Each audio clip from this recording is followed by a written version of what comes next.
Hello guys! So today, nagluto ako ng tortang talong. So sa lahat ng luto ng talong, ito yung pinaka-favorite ko talaga.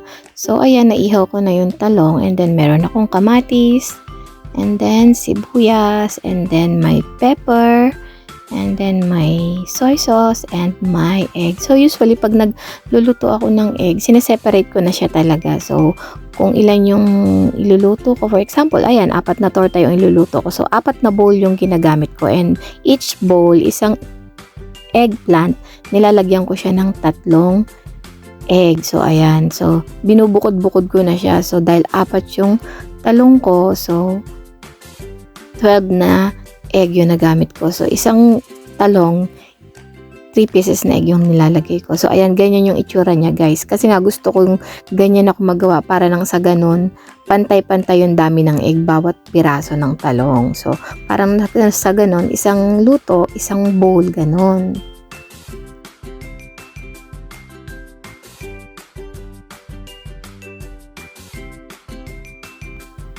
So, ayan, ganyan siya. So, isang talong, isang hulog dun sa pan. So, 'di ba? Para sa ganun, pantay-pantay yung dami ng egg bawat piraso ng talong, 'di ba? So, ganyan ako magluto. So, ayan, naprito ko na yung 3. So, nakatatlo na ako. Gusto ko yung medyo toast-toast siya, guys. Yung parang medyo toasted para masarap. And then, gusto ko meron siyang, iba kasi hindi siya naglalagay ng kamatis. And then, onion lang yung nilalagay nila. And then, yung iba naman, giniling, di ba? Pork giniling.